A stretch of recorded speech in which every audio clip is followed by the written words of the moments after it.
That's right. Welcome in. Welcome back, folks. I hope you enjoyed the relaxing bye because now it is time to strap it in for the long haul, folks. So thank you for being here again. I hope you enjoyed your little break because it's going to be a long ride the rest of the way with no break in sight. So I hope you did your family stuff, watch some other games stress free without worrying about Notre Dame, and it's back to business. I'm going to tell you this. The bye is good for sitting and thinking. Lets you think about your team, where you're at, where you want to be, why you're not where you want to be, if you're not where you want to be. A lot of introspection can happen in that bye week. I want to know from you guys. Thanks for being here, normal morning crowd. Geez, Brian, I didn't even get through the introduction yet, and he's bringing up the Bears. All right, can I handle one stress at a time? Just one at a time. Oh my gosh. Yeah, Paul says my hairline's looking better. It's because Notre Dame didn't play for a week. So welcome, everybody. Chris is here. Kent's here.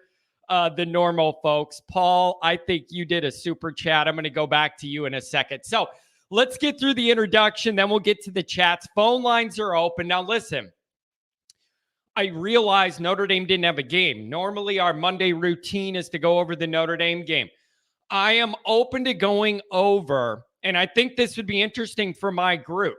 Let's go over some of the other games. If you saw some stuff that you noticed that you think is big picture applies to Notre Dame or whatever, we could go over what you saw in some of those other games. But the main theme today is I want to know what you want to see out of Notre Dame right out of the bye. I want to know what your priorities are. I want to know what you're looking for. Specifically, I want to know, I think it's fair to expect more out of a bye. The rush of the stress at the beginning of the year in September and your quarterback's hurt and we're scrambling to just get through one series to the other, that should cool off now a little bit. Okay, cool off now a little bit. You have the bye. You have some more time to sit there and think about what works, what doesn't work, right? Calm everything down. You're coming in off that good win. There's a lot of things in Notre Dame's favor. None the least to mention, BYU's ranked, and I think Notre Dame should power over them and through them. And that's another part of this. That's what should be done. Everybody's running on BYU. Utah State runs on BYU. You're telling me Notre Dame can't? Come on. Come on. You had the bye. Come on. I'm just telling you. I've watched BYU. I don't know what to make, but they're ranked. But I think Notre Dame should run them over. So let's get through the introductions before I get sideways here. Number one is, feel free to give me a call. 312-900-8815. I realize there's no game to review. If you want to call, talk about BYU, do that. I see John said he was going to call me Wednesday. You must be busy today. That's fine too. So we could do chats, we could do call, whatever you want to do. Obviously, the program's on YouTube. Do hit subscribe if you haven't yet. Appreciate that very much. Give the video a thumbs up. That helps me as well. Notifications on. That way you be alerted every time a new episode drops. You don't want to miss it. Twitter, search bar Always Irish, rat, Always Irish Inc. Emails alwaysirishnd@gmail.com. Audio only, anywhere you want me, you can get me, except for that's a lie when it comes to these streams. They're too long to transfer over to MP3s. Got to get the live streams from YouTube. All of the short form stuff is MP3ified. Okay. Also, Fighting Irish Wire, make it a part of your daily routine for Notre Dame. I know everybody has a routine, their websites they look to, whatever. Fighting Irish Wire, look it up. Not just for my stuff, but everybody else as well. They do a good job, okay? So here's the deal. I missed you guys. I need a little breather from Notre Dame in the middle of the year. The way I run so high strung all the time, that's something that I relish, is having a week to be able to sit there and just relax and watch college football without just that stress in your stomach turning the whole day because Notre Dame's playing. So I always enjoy that. The one negative I will say is, and this is quite unfortunate, but the one negative is it's a lot more fun to watch all the other games when it really applies to Notre Dame heavy duty. Like we have one loss, we're still in the top 10. You watch those games differently to see the teams lose that you need to lose to get Notre Dame to move up or whatever. Unfortunately, with 2 losses, that's not where we're at. So that did kill some of my buzz of watching these other teams. But that's what happens when you lose 2 in September. Look who it is. Look who's joining us from the swamplands on a Monday morning. Look down in the Bayou. Oh, the Bayou. You might have to run that by Kent. See if you're authorized to use the word the. I know that's an Ohio State thing, so we'll have to ask Kent in the chats if it's okay if you use it. Okay? But look in the Bayou. He says, I get high-strung too. Yeah, your face looks like you're about as high-strung as it gets. Okay? I don't know what to tell you. Yeah, that's the other thing you were battling all weekend, folks. James says, did you watch Aaron Judge much? Yeah, a lot more than I went out of my way to watch him. And I know that's where you're headed too. I don't know, folks. I don't know how to feel about this. If you have a Yankees baseball game on and there's football on and you choose to watch the football instead of the baseball, why should you have the baseball forced on you? I don't get it. I don't get it. This is not, I'm watching a ball game and there's a severe tornado storm coming and they switch over to the Weather Channel to let you know your life's going to end and that there's a tornado coming to your neighborhood. This is not a military warning that something's happening. This is not an Amber Alert. So if people want to watch the football, let them watch football. And if they want to watch the baseball, they'll watch the baseball. Right? Why are you forcing that on people? I don't quite understand that. I get that baseball has a problem with the numbers and the fanhood, the average demographic of a season ticket holder and a regular TV viewer multiple times weekly for games for the Major League Baseball. Their average demographic viewing is a 56-year-old middle-class white guy. That is not good for your business. When you're skewing that high on your average fan age, not good. So I get that they have to find a way to re-energize that sport. I just question how they're doing it. V1 Rotate, good to see you here. Good to see you here. I'm going to go up. We had a good super chat early before we were even live. Paul, thanks so much. Really appreciate that.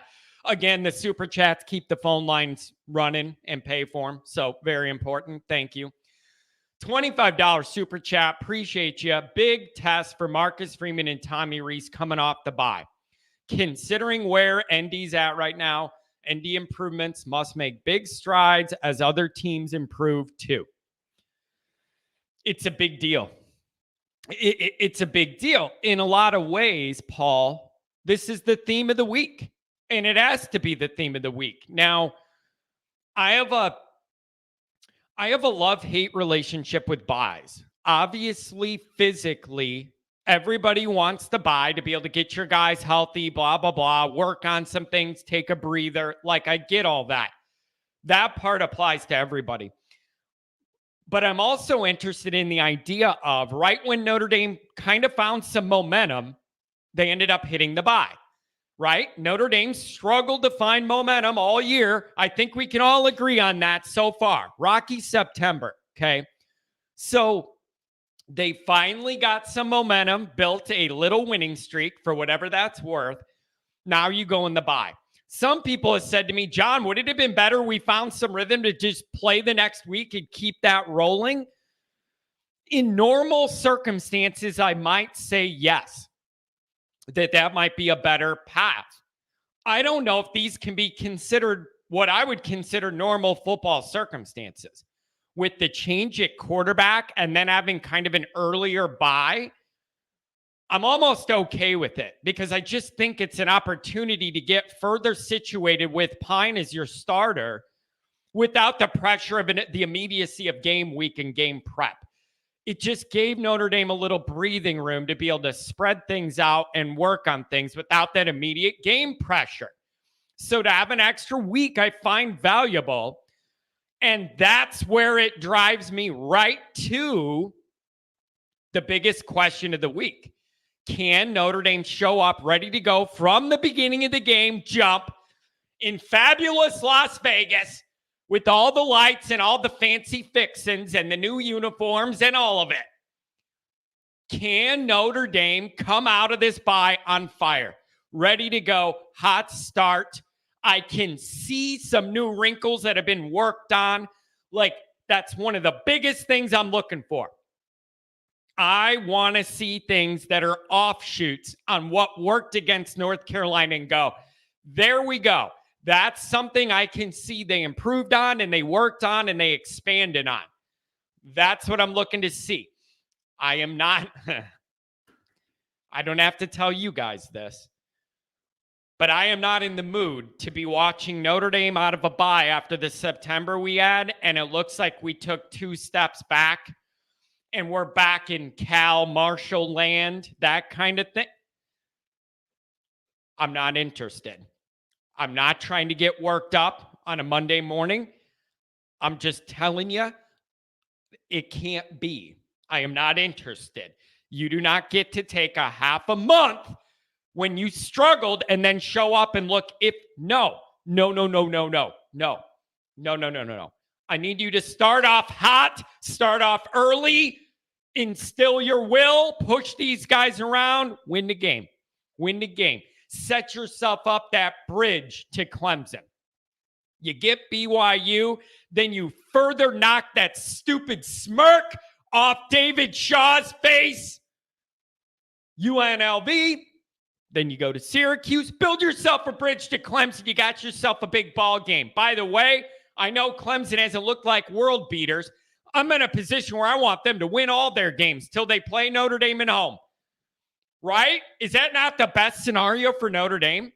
I want Clemson to run the table till they play us, and then it provides you 2 things. One is, when you have a couple losses, it gives you the motivation to knock off and ruin a team's perfect season. That should get you excited. And on the other side of it, if you end up losing to Clemson and they're undefeated in the top 4, I'm not going to be happy, but it isn't going to be the Marshall loss. At least it was to a really talented team. So that's the goal here. Build yourself a bridge to Clemson.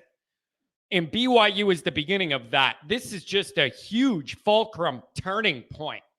Notre Dame can really tighten things up here and show that early season stuff was just knocking off the rust, getting used to our new dynamic by coming out ready to go here. This is a huge opportunity. All right, I've missed some chats. Let's go back to them. Kent went to the Browns game last night and he's sick. We have something in common, John. Your Notre Dame Irish is trash can juice and my Browns as well. They're not trash can juice. And your Browns, yeah, they lost and they're tied for first place. You're fine. I don't think that division's that good. I think everybody's got a couple losses, right? So, I mean, geez, if you're going to lose and you're still in first place, I think most people could live with that. Here we go, Ben. I want to see the talent on the field. I don't want to hear about trust. That is a lame old excuse. Here's my problem with that. I totally get the idea of why don't you see these guys out there on the field? Well, you got to trust them. And I need to, the coaches will tell you in practice, I need to see them do these things right. And there's more behind the scenes. And when it's receivers, it isn't just going and catching the ball. It's all the blocking and all the things you got to do. I get all that. I get all of that. But the issue is when you're not getting winning play from your frontline starters, that's where I have a very big problem. Because if you're going to tell me what we're getting from the starter isn't good enough, but we don't trust the backup to even see what they can do at all, now you're in a corner where you have problems start to finish. Whatever that position group is you're picturing in your head, you created a problem.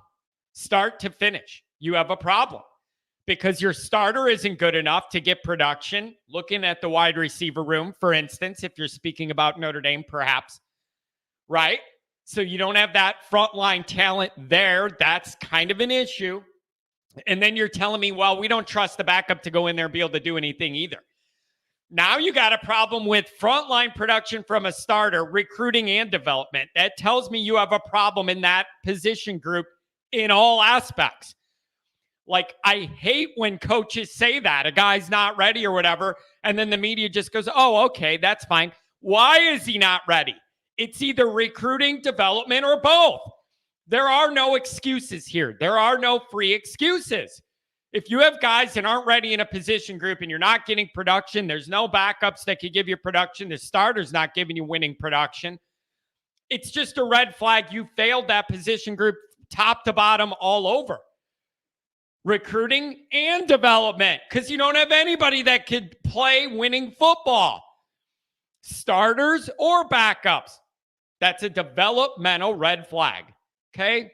Developmental red flag. What else do we have here?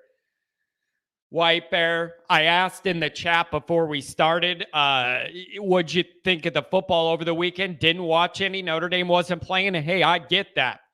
I totally get that. Need that little break. I know a lot of people did family stuff Saturday. Just, it's like, that's your day to do it. And then we're locked in the rest of the year. October could be a big month for Notre Dame. They could really stabilize things and right the ship a lot here. I mean, I don't want to be over dramatic, but just to stabilize a lot of those early September issues and just show that we're going to get incrementally better week by week. That's just where Notre Dame's at right now. Show that you could get better week by week. Coming off North Carolina with that momentum, I'm looking to build off what worked, and I expect it to look better. Power over BYU. Utah State's almost run the ball for 200 yards against BYU. Utah State. I'm not talking about O-line U. I'm talking about the state of Utah's state school. Utah State, 188 yards rushing. Almost 100 in the first quarter against BYU. That's the other thing. I talked about having a priority that Notre Dame gets off to a fast start. You know who doesn't? BYU's had a rough start to games. Their last few games, giving up almost 100 yards rushing in the first quarter of a couple of the last games. What is it? I had the number up. They're giving up like 51 or 53 points early in halves the last couple weeks. Notre Dame has an opportunity. I'm telling you, you want to get us excited. Get out there and expand off what you did against North Carolina. Telling you, BYU could be pushed around. They have flashes where they look good. They have flashes where they look terrible. They could be bullied, though, and you messed the whole night up. Messed the whole night up, bullying them around in them white jerseys you got. Bully ball. Let me go back to the chats. Let's see here. Computer systems acting weird today. Welcome back after the bye, I guess. Holy Pete's. Let them know Major League is irrelevant to college football fans. I'm not saying it's irrelevant. I like Major League Baseball, but also I'm a White Sox fan. I'm not watching the Yankees unless they're playing the White Sox, right? And I appreciate and respect history. I just don't. It's not a news alert.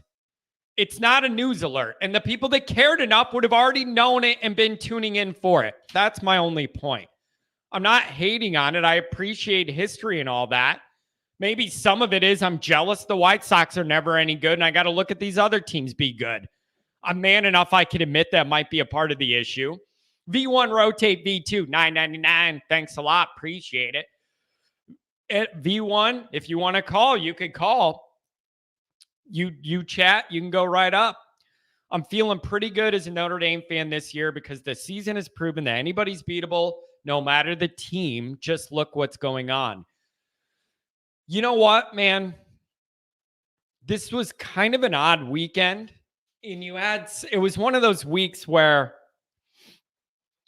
a lot of teams struggled that maybe you didn't think would when you looked at the schedule, but then they ended up like Brian Kellying it, where it's like an uglier game than it should be against a lower level team that you should roll.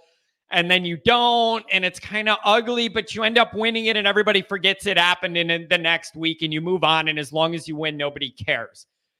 Basically the Brian Kelly equivalent of Ball State and Toledo at home, right? Like you come back home, the weather's nice and you're playing a nobody team and it's really frustrating and ugly. And John loses 900 hairs yelling about why Notre Dame can't be better and blow out inferior opponents, but then you get the win and everybody moves on. There was a lot of that this week. All over. Like Georgia sleepwalking through Mizzou, but gets the win, so nobody is going to care. Clemson over North Carolina State, like win and keep it moving. There's just a lot there. But as long as you win, you just get to keep moving. You just can't get marshaled. We'll call that martial law. You just can't have martial law get you, right? And it's the dogs about got mauled by Missouri, Mike says.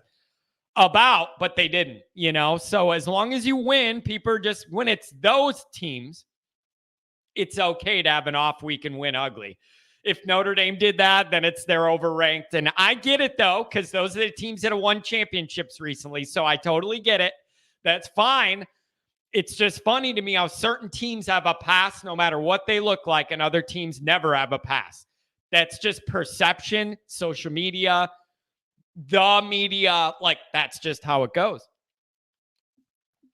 V1, thank you so much for that donation. Keep the phone lines going. What else do we have in the chats here?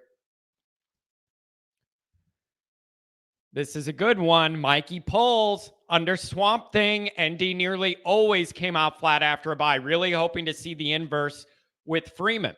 First, good use of the word inverse. I appreciate that. That's good for a Monday morning. I like that. I'm just telling you, my head is going to pop off my torso if we come out slow against BYU and it looks like we've regressed back to Marshall or Cal or something. I'm absolutely going to lose it. I'm in a good spot. My blood pressure's gone down. I'm feeling a little better about things. I'm absolutely going to lose it. My head's going to pop off my body, Halloween style, but a month early, if we come out and look like we reverted. No. Huge test, Marcus. Huge test. I got to know, did you structure this by the right way? 786, you're coming up on the phone lines. All right? 786 is going to be up first. Anybody else feel free to call. Okay? Bruce, I see you in here, the format. I'll get to you, Bruce. Okay. Here's how I'm looking at this. I need you to look not as good as you did against North Carolina. I need you to show improvement. That's what the bye is for. I need you to show improvement right away when you come out to BYU. And I don't care if it's Las Vegas and there's all these distractions and you have your new uniforms that Under Armour's going to sell for $900 for a jersey. I don't care about any of that. What I care about is you showing me you handled the bye right, Marcus. That you weren't too physical to where the guys are beat up. I also can't have you rolling in there not physical enough, and then you're getting physical. Like, There is a bye-week calibration coaches have to go through. There is a calibration there. Did Marcus figure it out? I'll tell you this. It seemed like he did a pretty good job getting it ready for the opening of the year going against Ohio State. Like, I didn't look at how we played against Ohio State and said, man, Freeman really mishandled the fall camp buildup, how to get the guys physically ready. It doesn't look like we're in shape or whatever. That wasn't an issue. That was not an issue. So I was pleasantly surprised with how he structured and put together the first fall camp. Can you do that out of a bye?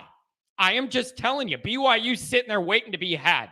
These guys can be gashed. They can be gashed. Everybody's running on him. Teams, they can't even see Notre Dame's talent offensively, even the way we are, our offensive line running the ball almost 200 yards on BYU. I'm sorry, guys. I'm not open to anything else but domination this week. I'm not. I've watched these BYU games. No, you need to physically dominate these guys. And it's perfectly feasible. You know, that's the other thing. I'm not sitting here saying, oh, we need to physically dominate Ohio. Like, I didn't go into Ohio State saying, you know what I need Notre Dame to do? Physically bully Ohio State at every position, establish their will. Yeah, you wanted to do some of that against Ohio State, but I knew it wasn't realistic. You're going to win all those physical matchups against their talent all night at their place. This is different. I have watched all these other teams that are not good run the ball at will against BYU. Utah State, 188 yards. I need Notre Dame at 288. I'm looking between 250, 300 rushing this week.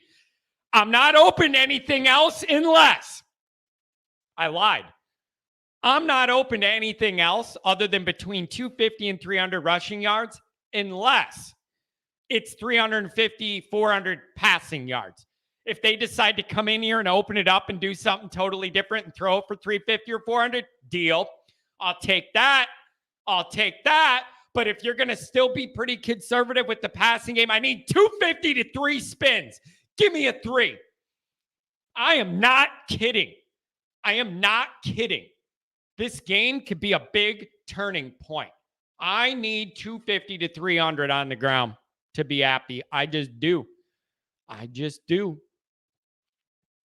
All right, let's get over to the phones.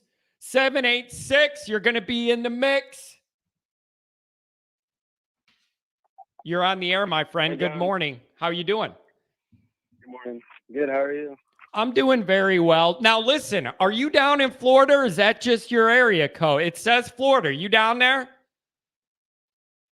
I used to live in Florida when I was in school, but I'm from Ohio and I live in Ohio. Oh, okay. I was going to say, I hope you're safe and everybody's okay if you're down in Florida after the hurricane, seeing the area code. But if you're not, then let's circle this into football. What's on your mind as we come out of this bye? Have you re-centered yourself? Where are you sitting here now after this bye week? What's on your mind?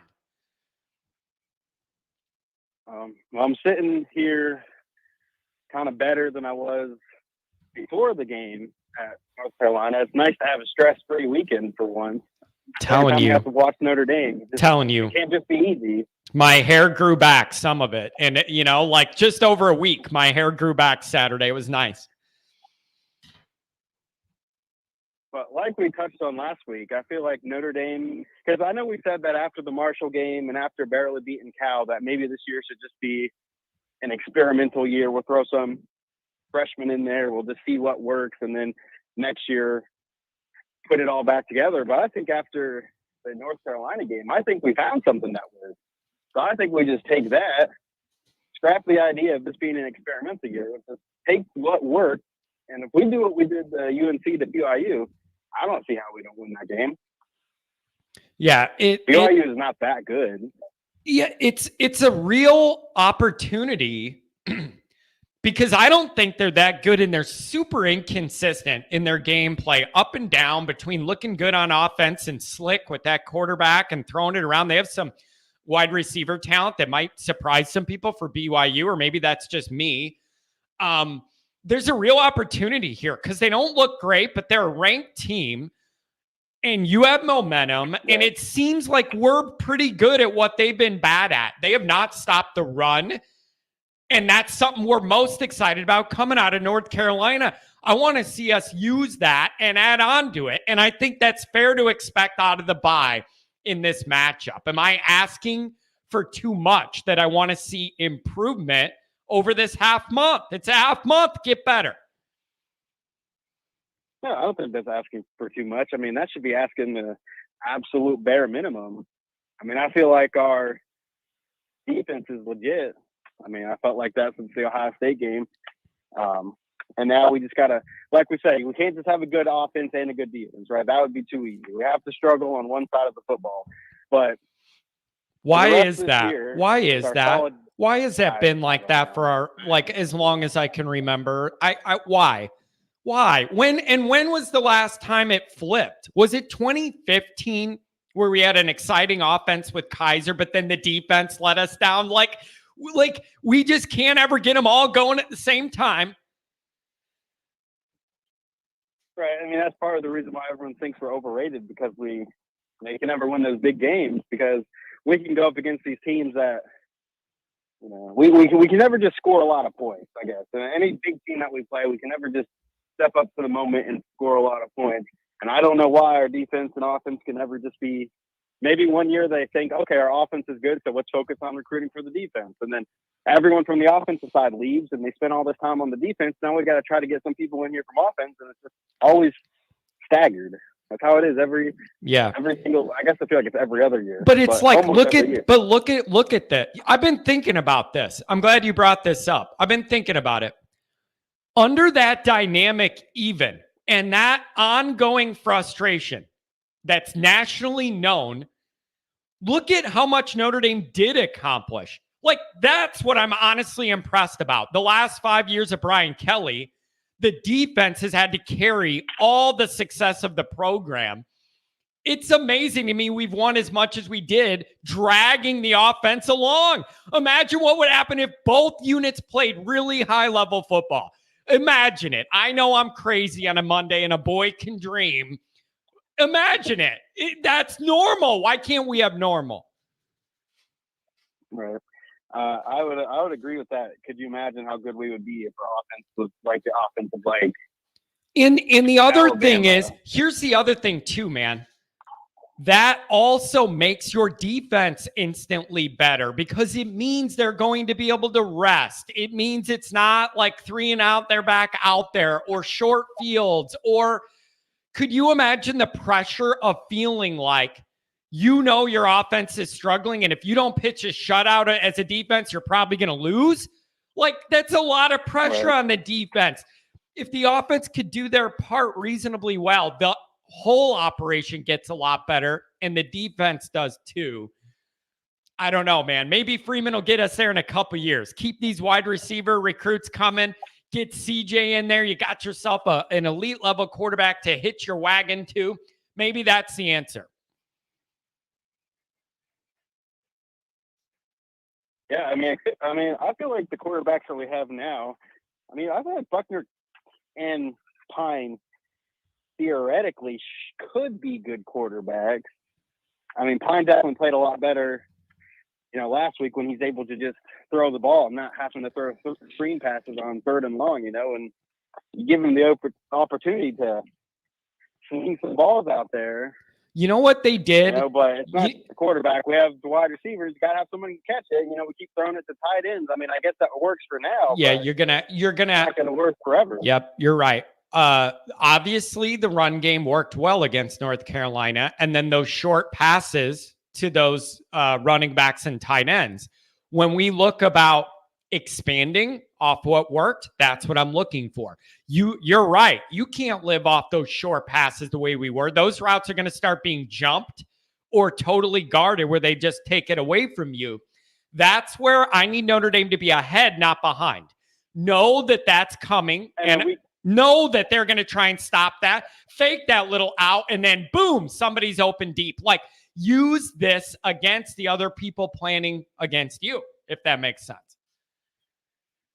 Right, but I feel like we can't run the ball forever. I don't think that's, there isn't a single team in the top 10 maybe the top 5, like Ohio State, Georgia, Alabama, that is known for really their ability to just run it all over the place. I mean, sure, Notre Dame could probably run it against a team like BYU or UNC, but they're going to eventually run into a defensive line that's not going to work. And yeah, it's called Clemson. It's called Clemson because that's what that's going to be. They're not any big team, right. USC, they ain't going to let you run. Against USC all day. I'm not even ready to talk about USC yet. I am not even ready to talk about them. And I've been watching them because they're always on that late game. You can't miss it. The last game on. I am not even ready to talk about that yet. All I'll say is, under no circumstances can you let that rivalry flip year one of the new coaches. That's all I'm going to say about it now. You cannot. That is number one. You cannot allow that to flip on you year one. Can't. I think USC is going to be our toughest game. Well, pretty good. Clemson keeps just barely winning. I know. I want Clemson undefeated. If we're doing this, then go ahead and keep winning. I want them undefeated coming to our place. That's the best case scenario for us, isn't it? So I want them to be undefeated. Yeah. We have a chance to knock them off. And if you don't, then you lost to a top 4 undefeated team. You're not going to take too much crap for it. I like that build up. That's as much excitement as we could get with 2 losses in September. I'm all for it. I mean, the last time we beat Clemson was that 2020 when they were sitting number 1, I believe they were. Yeah, it was the COVID year. Wants to talk about how, for everyone who wants to talk about how Notre Dame never wins Notre Dame never wins any big games. I mean, say what you want about the quarterback, Trevor Lawrence not being in. A win's a win. Am I right? So maybe we'll just have to say it to him again. You know what I mean? Yep. So I don't know, man, but I'm going to be very upset if it doesn't look to me like I could see some noted improvement from the bye week into this game. That is a very fair bar. I'm just looking for us to expand a little bit off what worked offensively, tighten up some of the defensive lapses, and play a really good game out of the bye. I want sharp, I want crisp, I want physical, and I want it to be emotional. That's what I want to see and need to see this week. I think Tommy Rees would almost have to purposely sabotage us for us to come out and play worse than we did 2 weeks before. Like, could you really come into a game after a big win against UNC, which I think part of the reason why we won that is I think a lot of UNC fans just UNC themselves, I think they kind of just assumed that this was going to be a walk in the park against Notre Dame for whatever odd reason. But I don't know. I don't see us going from playing like we did to going backwards.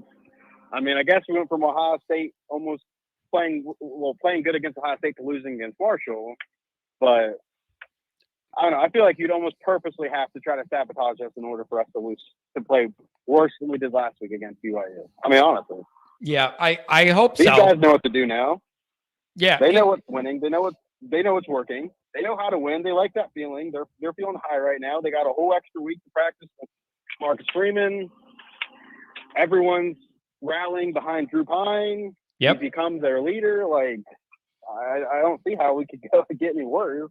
Yep. I just think you're trending up. So. Yeah. Well, you felt like we were trending up, and then the bye week makes the arrow kind of neutral until I see what you do after it. So I'm like in wait and see mode. I'm just telling you, I know I'm going to have a real problem if we open up really slow and sloppy. I'm just going to have a problem with that. I just don't think you can do that out of a bye against a team like BYU. And I'm hoping it's sharp, and I want to see that. It is encouraging that the way they prep for Ohio State seemed to be appropriate. That's encouraging to me that he'll structure this the same way. But I think Pine, with another 2 weeks, builds a lot more confidence. I do. I just think he does. And I think I do. Like he has to get better through the year, right? I mean, You don't think he'd have to get better as he continues to play. That's why I'm a little bit optimistic about the quarterback situation, because if he's going to be thrown in as the full-time starter till the end of the year, like you have to get better. Yeah. Yep. You don't keep playing and get worse. Yeah.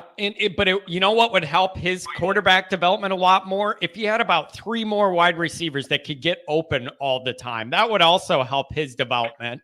But it is what it is. And you know what else? That's another question. Are you going to see Merriweather in the second half of the year? Did he get more acclimated in the bye? Maybe he'll catch a couple balls in fabulous Las Vegas, or is he just never going to be ready ever? I don't know. Like when you talk about how the coaches always talk about how teams are never ready and the players are never ready. I'm like, well, to me, like it's like coming out of college. Like you learn nothing from college. How you learn your profession as you go onto the field and actually do it. So I feel like that's got to be the same thing. He can practice against the practice squad all day, but until he gets out there and feels those vibes, playing in front of all his fellow students and Notre Dame fans, I mean, you're never going to actually know if he truly is ready or not. My point has always been this year, when you are in Notre Dame's situation, skill position wise, wide receiver wise, specifically with your depth and production, I do not think when you're in a position we're in, you get to be that picky about when guys are ready, because you just need a spark. You don't get to sit there and need things to be perfect before you can play a guy, because you just aren't at that level. You are not Ohio State's wide receiver room where you have elite top line guys and you literally have to prove it and make the field. No. Notre Dame needs a spark. And I see a young guy with a 6'5" frame that might be able to give you that once or twice a game. And I know I'm not a coach and I'm not at practice. To me, that seems like a very basic thing to try. I'm not saying throw him the ball 100 times. Let him go and get it twice. Is that going to ruin the game plan to let him catch 2 balls? Right. Let him try to go out there and prove himself. No, I think that would be a great start. I'm just saying we're hurting for production there. You have a big physical athletic body. I don't think it's the end of the world to throw him a couple balls. That's all I'm saying. I'm not saying feature him and do all this stuff. No, just get him in the mix and look for a spark. That's all. Well, how about next year when we lose Mayer? Like, he's like our number 1 ball catcher at the moment. Yeah, and now I do like the tight end depth. That's going to work. I do like the tight end depth. I don't know if it's going to have him as a high elite ceiling guy like him. Holden Stays, I like with him. He's a good pass catcher. And then you have Reardon. Like, there's some injuries there too, but I think they're going to be okay there. 219, you're next on the line. Hang tight, by the way. So what do you think happens here? How do you see this playing out? You think we get our wish and Notre Dame comes out, looks good, keeps it rolling from North Carolina, and we build some more momentum, or is this going to be a struggle in the desert? Well, right after North Carolina scored pretty much on their opening drive, I was like, all right, well, there's the game, you know what I'm saying? But Notre Dame fought back, and one thing that Notre Dame finally did was they took a turnover and made it into a touchdown. Like, that's a must. If you get a turnover, you have to go down and score. So I feel like with this game, I know you're not thinking about a slow start, and obviously that's not ideal, but it's Notre Dame we're talking about. Like, easy what you're asking for there. That's a fair point. Yeah, that's a very fair point, man. When we get the ball, we need to stop giving up 4th and 20s for touchdowns, 70-yard drives down the field. I feel like as long as we don't turn the ball over as much, and as long as we just play our game and we run right over them and we get some turnovers here and there, I think that should be enough that we're going to see another 45-25, 45-30. They're not going to pitch a blowout, but something that'll be good enough to win. Hey, man, but if Notre Dame scored the defensive line to stop, if Notre Dame put up 40-something points, I'm fine. Like, beautiful. If they're in that range again, I can live with that. I'm fine with it. I know what I need this to look like and what it should look like, and I'm having a little anxiety just kind of waiting to see if it checks out, because I have in my mind what it looks like. It's realistic, but it's still improvement, if that makes sense. That makes sense. But I actually got to hop off the phone here, but I appreciate you taking the call. No problem, man. Thanks for calling, and hit me later in the week if some more thoughts come to you before the game. Great call. Thanks a lot. Have a good week. You too. Bye. We're going to do a chat or two, and then 219, you're going to be next up. Two Irish brothers this morning. Got to get the passing game going. ND's always been able to run the ball. Biggest thing holding them back is a below average passing game. I mean, the passing game's a wreck. I mean, the indictment of the previous staff in that wide receiver room is a major one in terms of recruiting, development, and retention. All of those have been major issues in the wide receiver room for multiple years, and that's why we're in the position we're in. That's the fact. I'm not blaming Marcus Freeman that Kelly and the old wide receiver people were not recruiting and developing. I'm not blaming Marcus Freeman for that, but it's his job to work around it and win while he's fixing it. And that's just not easy. It ain't easy, but that's his job. That's his job. And so it's just going to be tough till he could flip a couple recruiting cycles and get 8 or 9 good receivers in here. Then you're not going to have this complaint.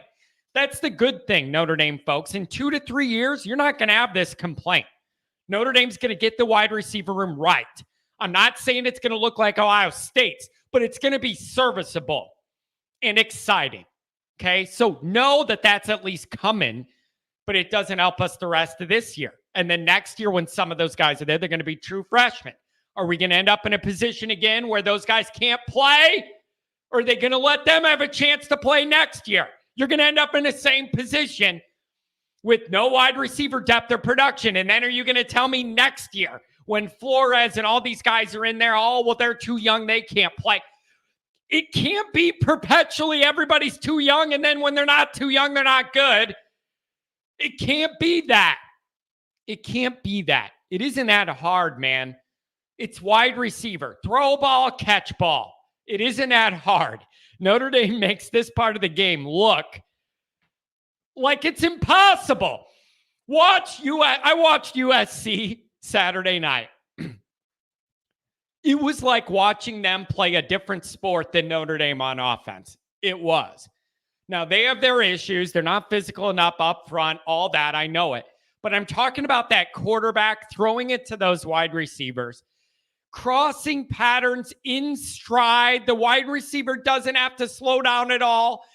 The ball's led over the middle. The guy catches it full speed, hits the burst turbo, and he's off. Beautiful. Just hitting guys in stride. Wide receivers making great athletic plays. Like,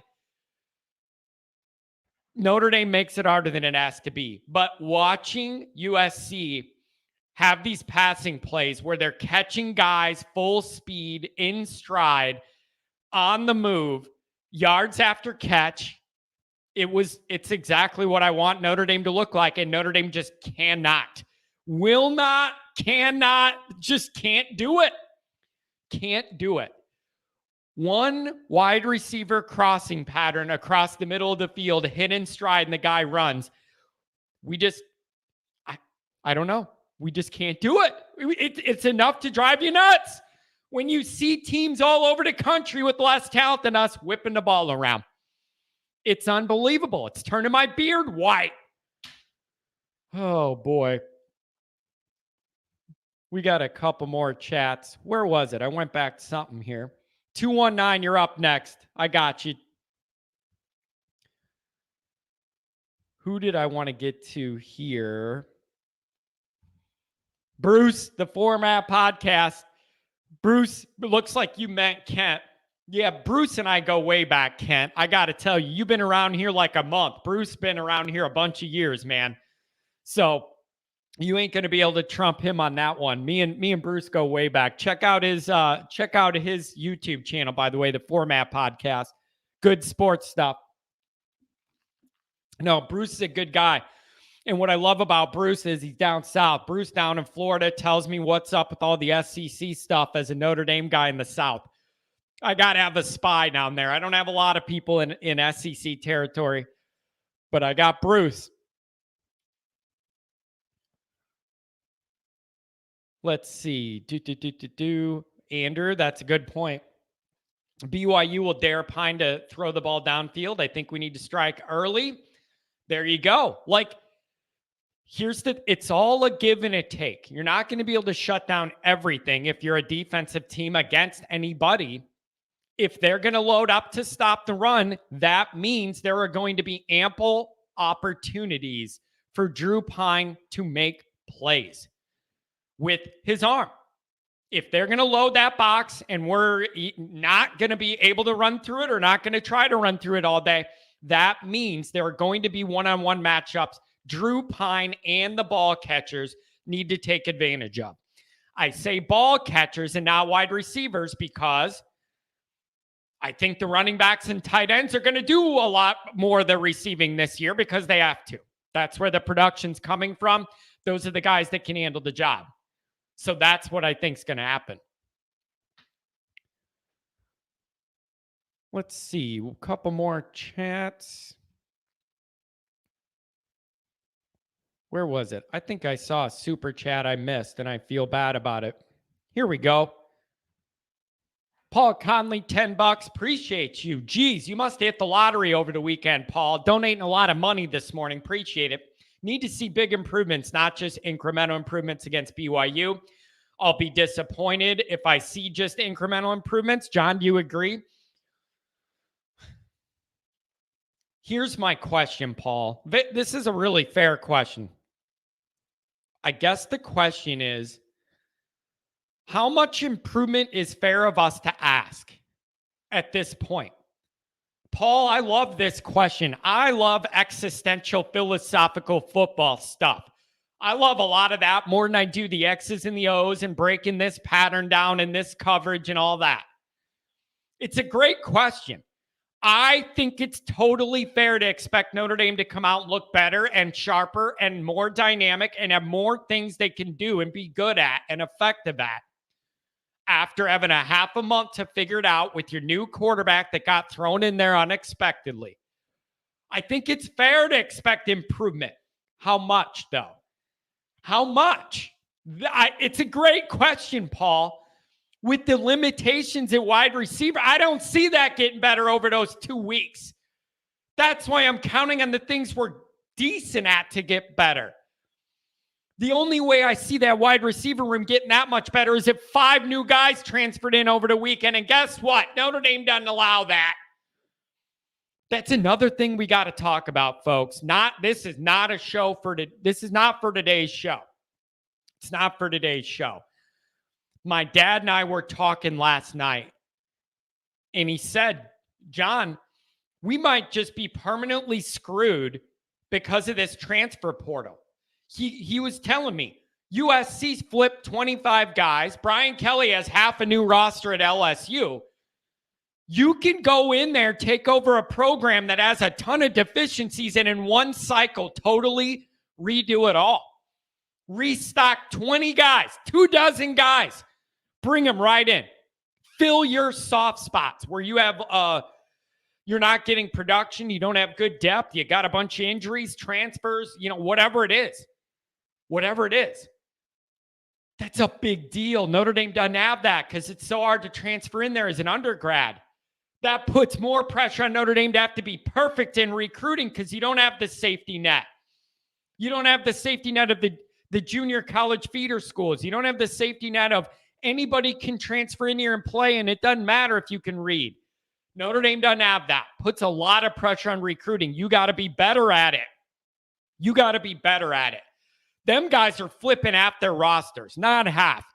24 guys, 1 year to the next, boom, they're in your program. You didn't even recruit them. You're getting them because they're mad. They're not playing somewhere else. They're motivated to prove something.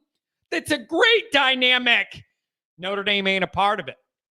Notre Dame's not a part of it. It's a problem. It's a problem. They're going to have to find You're going to have to find a way to adjust this for Notre Dame to compete long-term, I'm afraid. And I don't know if it's a Tony Rice deal. They had the program where Tony Rice could get in with lower test scores than normal, follow extra curriculum with mentoring and tutoring and everything, make sure and get you through. Like, that's how Tony Rice got into Notre Dame. Lou Holtz wanted to do that, won with him, won a championship with him. He's a guy who normally couldn't even get into Notre Dame. So can you build a program to let some guys in, transferring in, but they have extra stuff to do? I don't know, but I just know this is one more thing stacking up against Notre Dame they have to deal with. I said I wasn't going to get worked up on a Monday morning, but here I go. Jeez. Yeah, Matt Miller asked Kent if he's behaving this morning. 219, I'm getting to you. I'm sorry I'm making you wait on a Monday. Kent, Matt Miller asked Kent, are you behaving this morning? Here's what Kent did. I put out over the weekend, it's a bye week. I have some family stuff I'm going to do, so I'm not going to do my bye Friday, Saturday shows, on the bye. And I put that out on YouTube on the community where you could type a post. Sure enough, Kent was on there right away. Way to go, John, letting everybody down, taking a week off. I'm disappointed in you.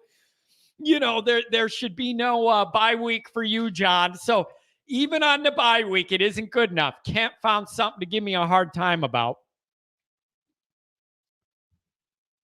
Andrew Gilmore, I don't see 40 points. Everything would need to go perfectly. I see 31-20 if Notre Dame executes well.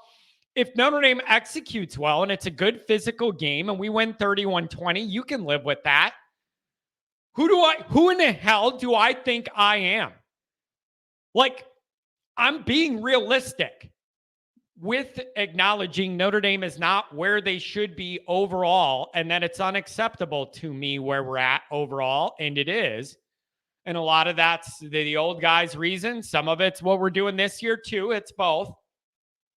But who do I think I am? If we win 31-20 against a ranked team in the desert, I can live with it.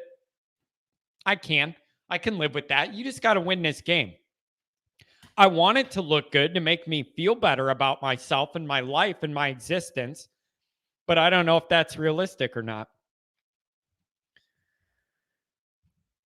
Why didn't Freeman bring in Charlie Jones from Iowa? Don't know that.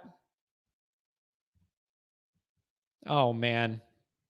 Savage Dog, I like you being here, but man, he's been going at it with the Notre Dame fans about the dogs and all this. Here's the thing. I always see this about like Georgia so much better than Notre Dame and all that. Dude, the last couple times we played Georgia, they were field goal games. Like Notre Dame held in there, both at home in front of the Georgia home crowd in South Bend. I'll give you that one, Savage Dog. In front of the Georgia home crowd in South Bend, Notre Dame hung in there.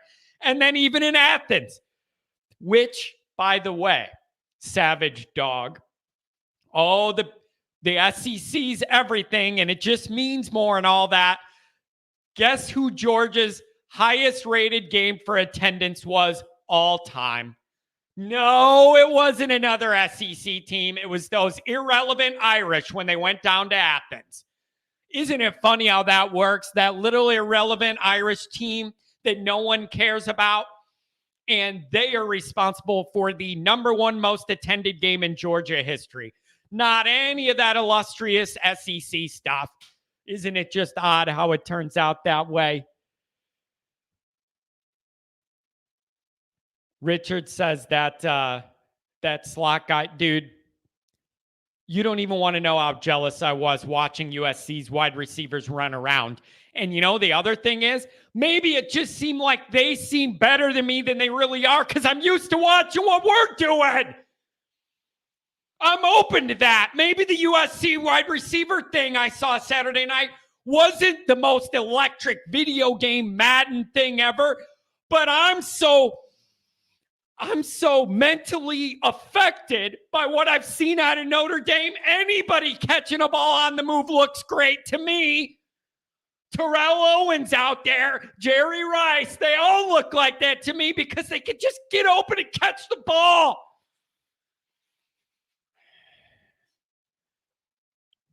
This is me getting a little too wound up here on a Monday coming out of a bye. Son of a buck. That's fun to say, son of a buck. You could build up like you're going to do the real thing, and then you land on the buck, and then you don't get in trouble. It's beautiful. Matt Miller, John, no crossing. Matt, glad to have you around, man. See you on Twitter. See you here all the time. I appreciate you. No crossing patterns because the wide receiver room's so skinny. Can't afford running one of them across the middle and getting them knocked out.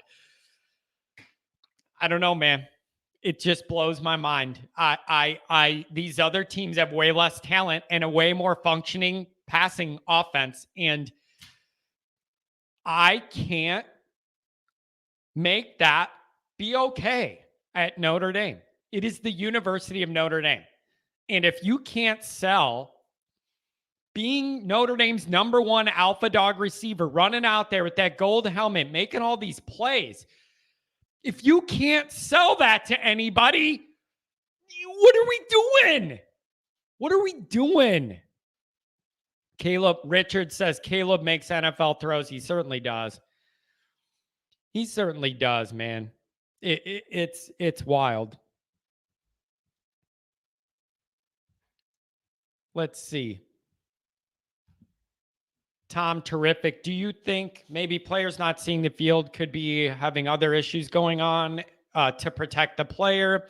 Classrooms, other aspects of ND? Yep. Injuries, school stuff? Yeah, that could be all possible, but I haven't been told that. So if I don't know it and then the coaches aren't saying it, why is it on me that I'm not allowed to ask? If that's the case, say it. Say he's a young kid going through a lot, going from high school to college life, and the guy's got to get his books right. I can respect and understand that. But when I don't know that, and they just say, oh, maybe, and Merriweather was out there against, who was it? Cal for a play, but didn't get a pass. All right, like he's kind of out there. So I get that, and I don't get that at the same time. Same time.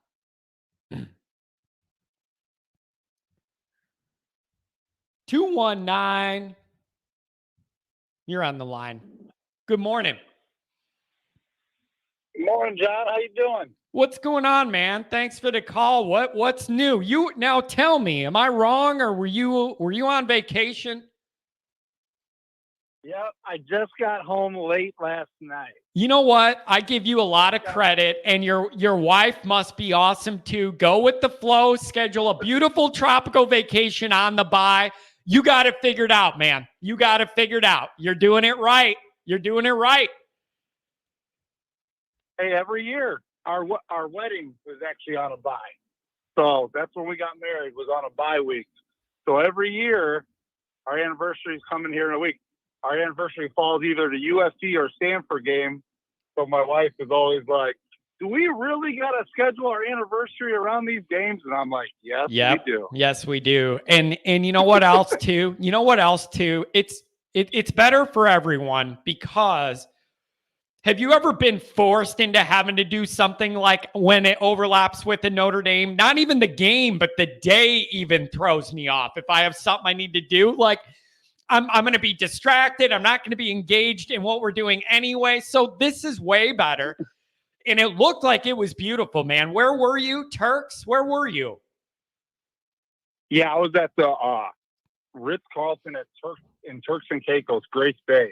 Oh, at the Ritz-Carlton. Whoa, well, aren't you fancy? Ooh, the Ritz-Carlton. Well, I'm just letting everybody know where we were. So it was definitely the most beautiful place I've ever been. Most beautiful beach I've ever seen. Yeah, it looked. So I saw the pictures. Check out. It looked beautiful. Are you on the payroll now? You get a kickback. You get a kickback for anybody who buys a timeshare down there now. They got you wrapped in, don't they? Yeah, I should be, right? Yeah. So, all right, this is perfect, though. I love this. I love this dynamic, man. So tell me, you were literally away on a bye. Like left the country, clear your mind, not thinking about football, looking at the tropical weather in the pool and a margarita all week. What was on your mind thinking about Notre Dame coming out of this bye? You were really separated from it all physically and mentally. Where does that leave you as you're thinking about this? Well, what I've been thinking about is this is the biggest game of the season. We can either go up or down. I think we come out and play really well and win this game, it could really boost our season in the the up trajectory. If we lose, it could kind of be just a not so good season. Man, it's weird how you end up in a season with multiple major turning points. Obviously, Ohio State was going to be one right away just because of the nature of what that is and it being week one. Marshall was really, really unfortunate. All of the vibe around all this is different. If you do enough to beat Marshall and it's ugly, all of this vibe is totally different, but you didn't and you lost it, and there are consequences to that. You're trending up. You're trending up, and you have a point now where you can knock off BYU, knock the smirk off Stanford's stupid Shaw face, run through UNLV, go to Syracuse at their place, find a way to win that one ugly, and then you got Clemson at home, probably undefeated. That's a good... Losing your first two games, that's about as good as a back run as you could get coming out of that nightmare to begin, right?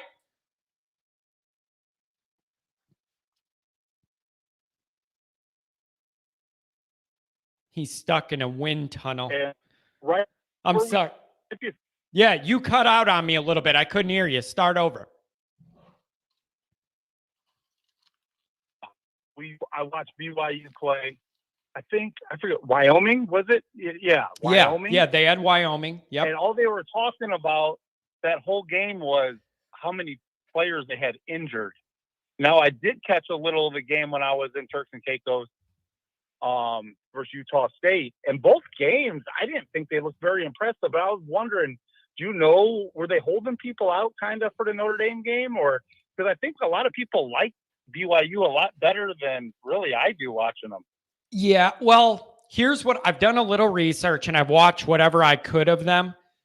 Hot, cold, hot, cold, hot, cold. There are times that offense gets hot, that quarterback is tough to handle. They have some good wide receivers. They are a little banged up. They have a couple guys injured. Even that quarterback is a little sore after the last game. Keep an eye on that. But they're real inconsistent. Hot, cold, up, down. Defense has been really inconsistent. And then offensively, they're either hot or not. So you need to make them not and then make that all night. I think we could heat this quarterback up much more than these last two opponents did too. Me too. I do. But the fact that they're giving up almost 200 yards rushing to these teams that are nobody teams, that there's no way they have the offensive line mass or talent we have, there's my opportunity. I'm trying to run it, and if they sell out to stop it, I think Pine can hit some one-on-one matchups and burn them. I really do. I think he could do that.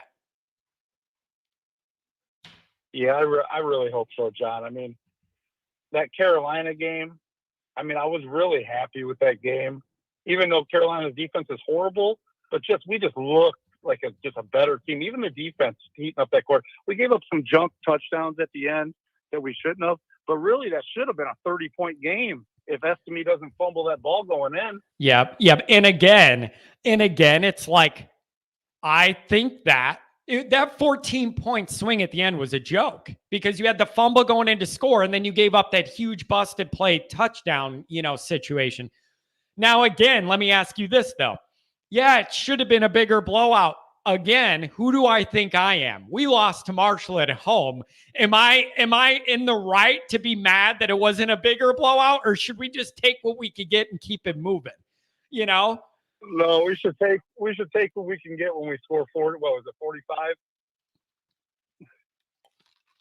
Yeah, we Hey, can man. take what we can get with that. That felt like 145 compared to what we're used to scoring. Like, I mean, Yeah. now, you know what, though, man? I got to tell you, I really am happy for Drew Pine. I am. He's a great kid, tough kid, all of that. He's just going to be physically limited at the high end of what's possible at the quarterback position. He's not physically capable of making the throws that the USC guys capable of. They're just different guys. But you could work with Pine, but I really do need some other pieces to step up. I need somebody in that wide receiver room to break out, and it can't be Styles. I need somebody besides him. Give me one other guy at least to balance it out a little. That's another kind of, you hate to beat up on any kid, but like, where is Braden Lindsey? Has probably been one of the most disappointing. It's super upsetting. You had so much potential, Man, like, where is he? I remember looking at that track film of him as an Oregon track star in high school. And I just kept looking at those races and everything he was running. And I'm just thinking, man, I can't wait to get this guy here to take the top off these defenses. One is he can't stay healthy. And then it's frustrating. But am I a jerk for being like, why isn't he out there when he's not healthy all the time? I'm not blaming him for not being healthy all the time. But it seems like he has to be 100% perfect or you get no production. And almost no football players at 100% by this time in the year. Yeah. Yeah, I'd love to just see him on some streaks and some deep posts, maybe like deep over routes off play action. But he can't just be a gadget end around. Like, that's really all he's getting is the one gadget end around handoff. And if he doesn't get the edge, then it's a no gainer. Like, you have to be able to find a better way to use him. Throw him one ball a half that he could go and get under. And if it's overthrown, it's incomplete, but at least the secondary has to respect it then and not creep up. They're not even doing that. Even with Merriweather, you're telling me you can't like line up in like a kind of like a power set, fake off tackle to Estime and just send him on a deep post once a game and let him go try to make a play. It's frustrating. And the other thing is, what was it? One of these games, I forget whether it was Marshall or Cal, they threw up one of those jump balls I wanted to see down the field, but I'm not throwing a jump ball to Lindsey. He's shorter than me. I like that. When they do use these guys, it's not the right thing. Lindsey's not your jump ball guy. Lindsey's your go and get under it guy in stride. I'm not throwing a jump ball to a guy 5'9", 5'10". Like, it all just seems backwards to me sometimes. Yeah. Yeah, well, maybe we could just get better, We keep on getting better every week. If we don't look like we're getting better, then there's some, there's some questions to ask. But yeah, and you know what else I want to see too? The defense, the law of averages needs to take over. They have some turnovers to catch up on. The law of averages say they're way behind in that area, and they're not a terrible defense. And that tells me let that law of averages balance out. Give us a couple short fields this week. Cause a strip sack. Do something. Flip that field. Give us a boost. Yeah, definitely. Hopefully keep the momentum up, without those busted plays at the end of the game against Carolina, which is an amazing offense. They had them at 20, but then they busted those last couple touchdowns. They had busts. So let me ask you this. A lot worse than Let me ask you this. What do you think of Drake May, North Carolina's young quarterback? Young, redshirt freshman, young, can't even go buy a beer. Young. What do you make of him and his future? He looks amazing. He looks the part. Man, I think only thing that really stopped them was us getting pressure on them. Yeah, getting pressure on them. With pressure will affect any quarterback. That's the best pass coverage you can get. Yeah, but I'm telling you, he has the body. He has the 6'5". Is he? What was it? 6'5" or 6'2", 255. like you could just see what he's going to be. He's so young. That guy is just going to get better and better and better. That is a guy. That's the prototype that I've been begging for, where you get a young guy with an elite frame, an elite framed quarterback. I love you, Drew Pine, but you don't have that. An elite body frame, and then the talent to match it, and then you can marinate him over the years, get him in there. It's beautiful. Like Drake May's what I'm begging Notre Dame to have, and they can't do it. That's exactly what I'm begging Notre Dame to have. Why can't we ever have one? Carolina goes from Sam Howell to Drake May. We go, when's the last time we had a big-time quarterback? And it's North Carolina. You're not looking – I'm not even talking about brand names. Like, I could see why a top quarterback wants Miami or Florida State or Oklahoma or whatever. It's North Carolina, man. Most people know them as a basketball school, and they end up with Drake May. That is a guy that Notre Dame needs. That is right up Notre Dame's alley, that kind of guy. Like – I don't know why we just can't find one, have one, recruit one, develop one, whatever. Why can't we? I mean, we're so close. If we can just get a quarterback and some receivers, like even the 20 team, the COVID year, if that team had an elite quarterback and maybe a couple more playmakers, that's a championship team. Yeah, it's frustrating, man. As good as this defense has been carrying the program these last 5 years, all this stuff. I've been saying it. Notre Dame's not reaching any of their goals, winning playoff games without an elite ceiling quarterback. Okay? They're not. And then I have people say, but John, I don't think Stetson Bennett is that, or whatever. If you're going to surround the non-elite, non-high level, elite level quarterback with top 3 talent everywhere, then you don't need the quarterback to be that guy. I don't see Notre Dame being in that position. So therefore, it's more important the way Notre Dame's built that they have an elite quarterback that raises everything. When you have that top 3 talent everywhere else, you can afford to have a little bit less naturally skilled quarterback, right? Like there's a big give take there. Yeah, definitely. There's one other thing you guys probably maybe got to it before I got on, but talking about watching some of the other games, I know you were saying you really loved watching how USC looks, but I kind of think. Uh-oh, I lost you. Did you drive in a tunnel? He drove underground, folks. There's no tunnel where he's going on a Monday morning. Can you hear me? Yeah, I got you now. I lost you for a second. You were talking about USC? Okay. Yeah, USC and Michigan. Can we pump the brakes on those two teams a little bit?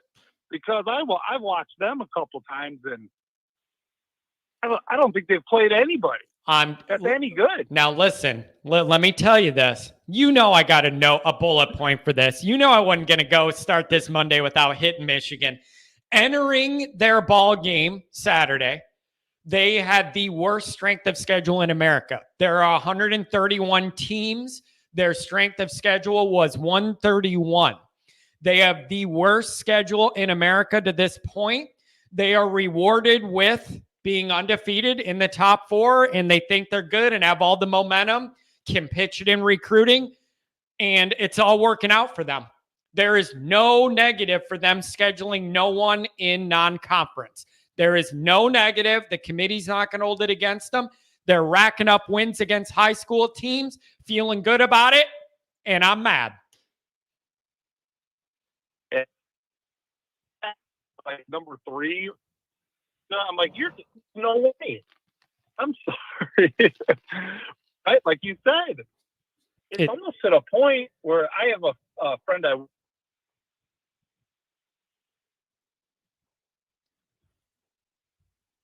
Adam, you must be driving in the middle of the Indiana woods, buddy. I can't hear you. Adam, I didn't want to do it. I had to drop you. Couldn't hear you. Kept cutting out. Good call then. Call me again. Go deep. He says, not big on CJ Carr. I am big on CJ Carr, but the problem is that's still, here's the problem. If CJ Carr doesn't reclassify to the 23 class, the issue is, yes, I'm big on Carr and the potential there. I've seen him throw, and it's that motion and that zip I've been begging for. The issue is, he ain't even in the class next year. It's the whole nother class. So this is the bigger issue. Now yeah, exactly. Mikey says CJ Carr's 16 years old. The guy's just learning to drive. That's the problem. Yes, I'm excited about the potential of Carr. However, you're not going to have him next year. So now, Notre Dame, you have a whole... It never ends, folks. It just never ends. This Notre Dame quarterback thing, as we sit right now, it's going to be a cluster next year too. What's the plan next year then? What is it? As we sit today, Carr is 24. What are you going to do next year? You have a few options. One is bring in a transfer portal guy from somewhere, the Michigan backup, some with the Irish name, somebody. Or are we going down this path where we're going to have a quarterback battle between physically limited Drew Pine and the fifth year, entering a year where you don't know what you have out of Buckner, and then we're trying that, and it's a competition between those two. You're redoing what this year's development should have been. That's what you're doing. So, yes, I like Carr, but the problem is that is 2, if we're lucky, 3 years away from being mattering. If he doesn't reclassify, you have a quarterback nightmare again next year for Notre Dame. That's going to be a problem again. And I know people say go to the portal and just do it that way. Easier to say than it is to do. Because then you bring in a transfer. Are you going to make one of the guys mad that's already in the building, and then you lose one? Like, that's where you get into those personnel dynamics to where you might lose a guy then doing it that way. But as we sit right now, what would be the plan next year, Notre Dame people? Type it in. What's the plan? A quarterback competition between Pine and Buckner.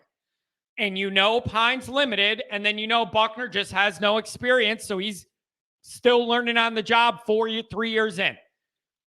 Awful spot to be. Terrible, awful spot to be. And that's why I say, yeah, I'm thrilled about CJ Carr's upside. Too many years away, man. Too many years away. I am already miserable just thinking about doing all this over again next year. And it's going to be a competition between limited Pine and unexperienced Buckner. Neither one of them are going to be what I need it to be fast enough. It's a bad spot. Notre Dame needs an elite skill level guy to hitch their wagon to and run with and develop with and play young. And I'm telling you, the Drake May path is the Notre Dame path. You got to find one of those guys to link yourself to. Mikey Poles, McNamara is the guy to go to after for next year if you want immediate success. I've heard a lot of people say that. And then the issue is that just a Band-Aid? Because it shows you can't develop your own guys, and that's desperate, so it's kind of a Band-Aid thing. And then the other dynamic is you might risk a guy leaving. Like whoever's third string then, if you bring in McNamara and then it's Buckner, Pine, whoever's third string, that guy might leave. I don't know. Or maybe you figure, I don't care if that happens. I'm going to bring in this transfer, and then I know I have CJ the next year to work with. And then it's not as critical if you lost Pine or Buckner. But this discussion is frustrating and complicated, folks. It is both frustrating and complicated. It's amazing to me, a place as prestigious as Notre Dame, with the quarterback history at Joe Montana and all that, Joe Theismann, and you just can't, not interested. I know it's cold weather and all that.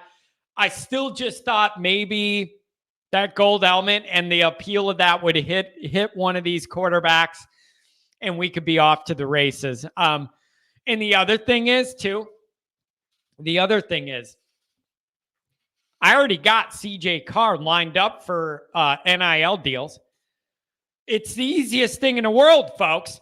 That's Notre Dame's angle. You get CJ Carr in here, and then you unveil this amazing Mark, it's very embarrassing. Mark says it's embarrassing to be in this situation. It's unbelievable. If you look at from the Kelly era till now, and you look at the quarterback dynamic in Notre Dame, it's unbelievable we were able to win the games we've won. It's unbelievable that we've won the games we've won doing it this way. It's quite impressive that we've won as much as we have the last, especially 5 years, with those kind of limitations. It's unbelievable. Oh man, it's just wild. I just can't. This quarterback thing, it shouldn't be this hard. Notre Dame's a revolving door of transfers and lack of development. Something's wrong. Something is wrong. And if you tell me maybe Reese is a part of that because he's the main connecting line and thread between the last few years, nothing's off the table. But I need to see somebody to hitch your wagon to. Quarterback cannot be a question mark every year when you enter the year. That's not normal for anybody but us to have every year be, what are you going to get out of the quarterback? We don't know what the ceiling is. We don't know what this guy can do. No. Just once, I would like to go into a fall camp with an established elite level guy. You know what you're going to get. Build the pieces around him. Feel confident in it. That is what a normal summer training camp looks like, folks. It isn't ours. I always want people to understand that. We're independent. We're all in this Notre Dame little circle, our own little Notre Dame world, our little Notre Dame land. You got to realize a lot of what we see here is not normal. It's just normal to us. You need to know that as a Notre Dame fan. What the passing game looks like is not normal. It is embarrassing. It is dysfunction at the highest level. It is unacceptable and fireable offenses at recruiting, development, and retention. And a lot of those people are gone. So then I guess you got your consequence. But it's a problem. It's all a problem. We got another caller. Let's see.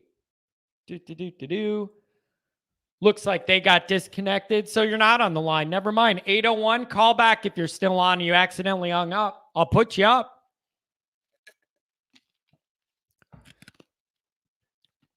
And it's like, here's the other thing too. Here's the other thing I fight all the time. And I hear this.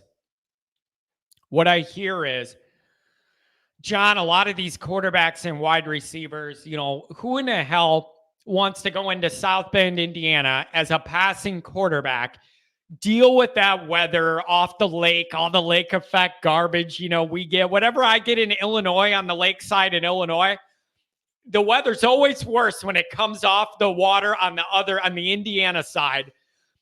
Who wants to go there as a passing quarterback, deal with that weather and the winters and all that? Who needs that in their life? I hear that argument all the time. And it's like, that's why guys want to go down south or go to LA and play at USC to avoid all that. Here's what messes up that angle, though. Ohio State. Ohio State messes up that angle. You were not able to sell me that angle. When I look at Ohio State, which has crappier weather than Indiana, every year, elite quarterback,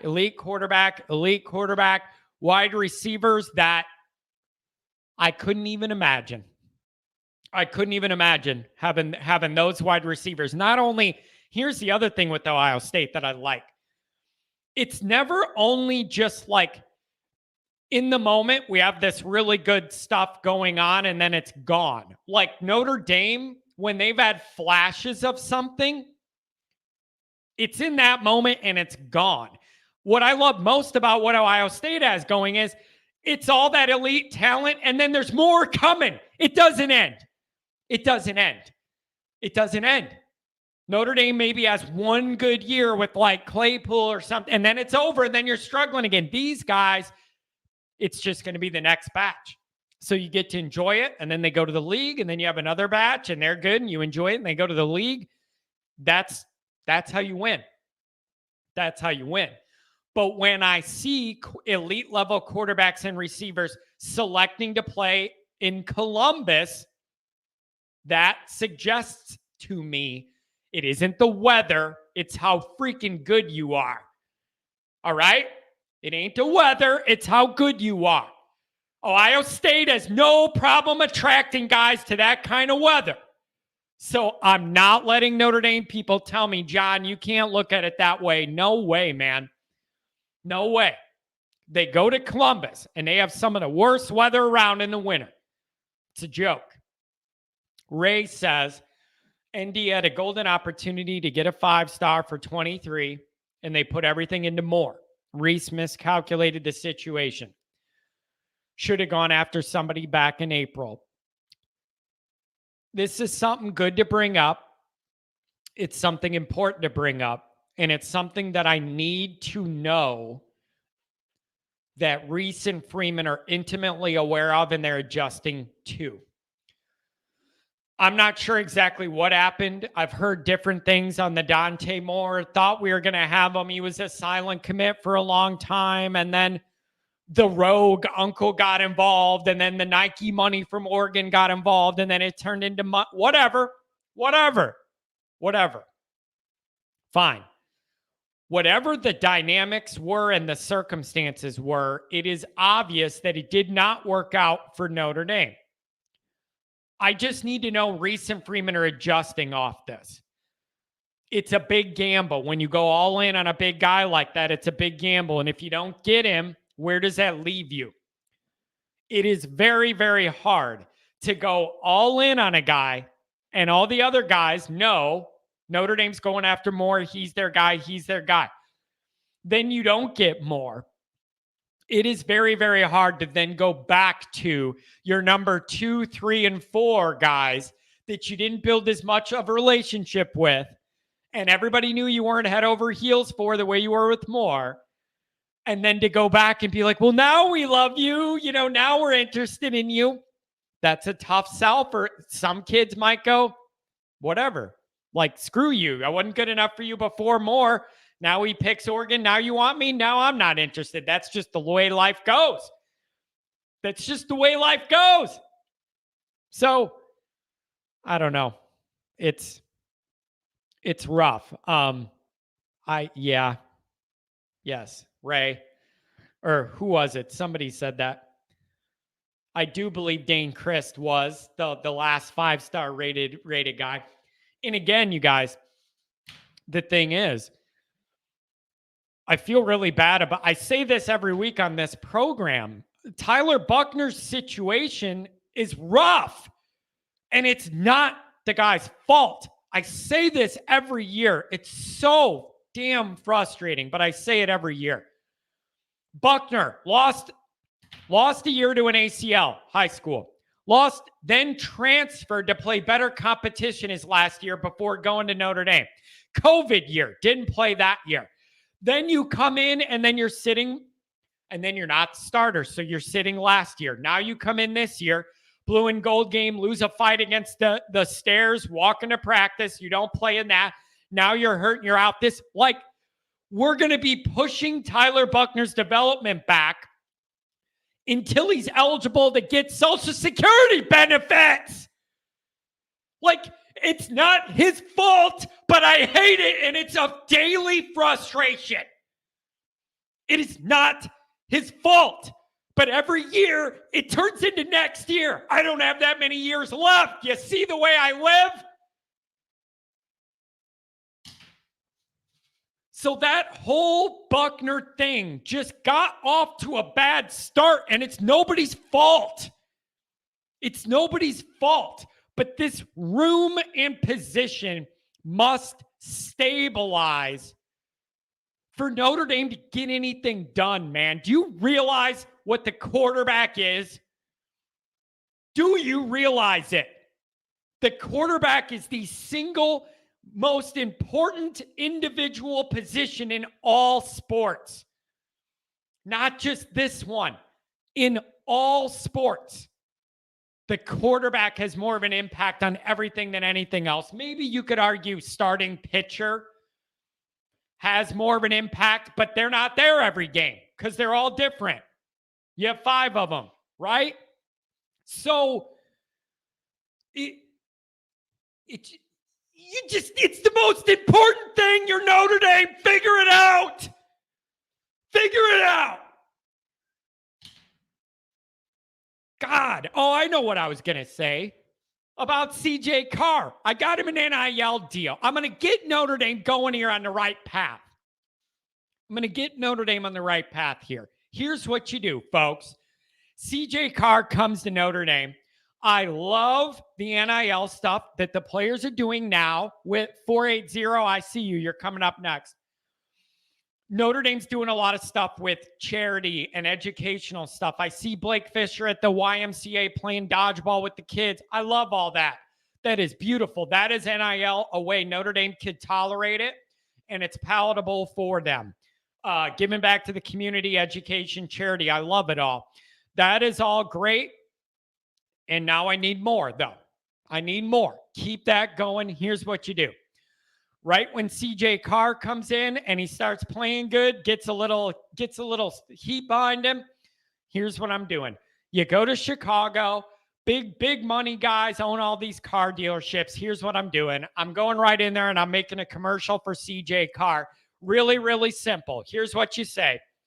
I'm Notre Dame starting quarterback CJ Carr. And the next time you need a new one, I hope you go to Bob Lacurcio Auto Group in Orland Park suburbs. There you go.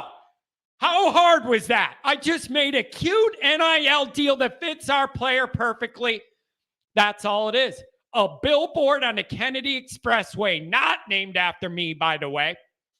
A billboard, and it's smiling CJ Carr with the ND logo or the dome. I'm Notre Dame's quarterback, CJ Carr. And the next time you need one, visit my buddy at the Range Rover of Tinley Park. That's all it has to be. Get out there and do it. Get out there and do it.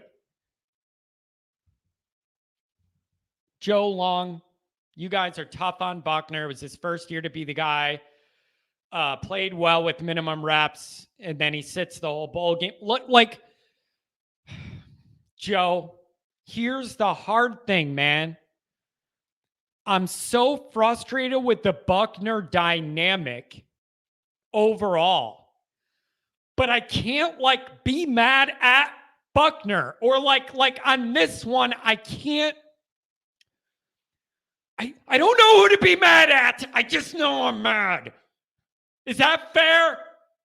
Is that fair? I'm mad at the stairs he tripped on at the blue and gold game.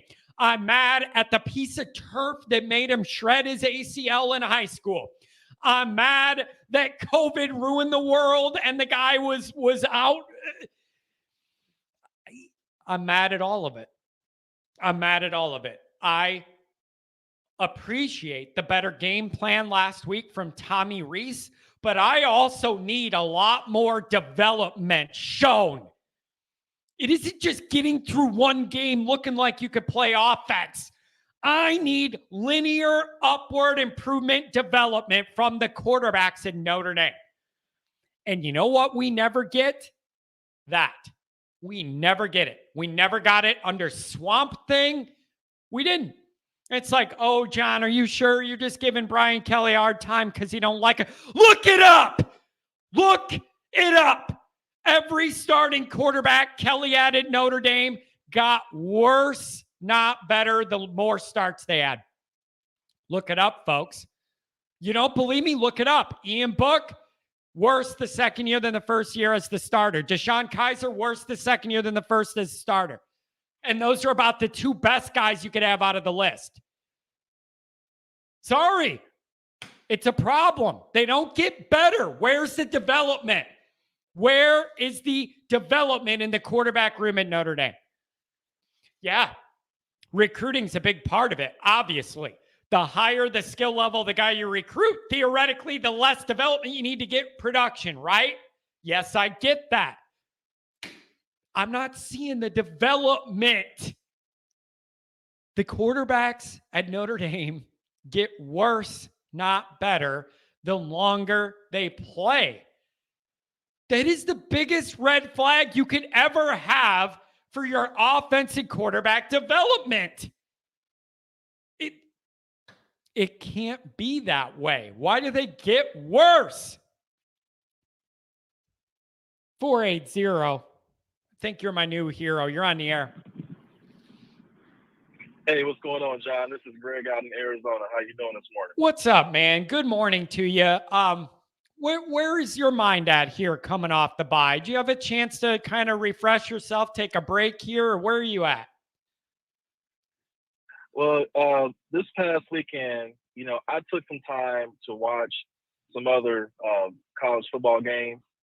And, what I came out of this past week thinking is that, number one, man, some of these programs that, are known for like basketball, they're like, they're out here throwing out, 500 yards passing and everything. And it's like, you look at their schemes, the offensive structure, the skill players, the quarterback, it just made me like sick to my stomach to think that here we are watching Kansas throw the ball around like, like they're just, they've been in the top 4 in college football in the last 5 years. And yet here we are as Notre Dame, and we're cringing every first drive when we get the football.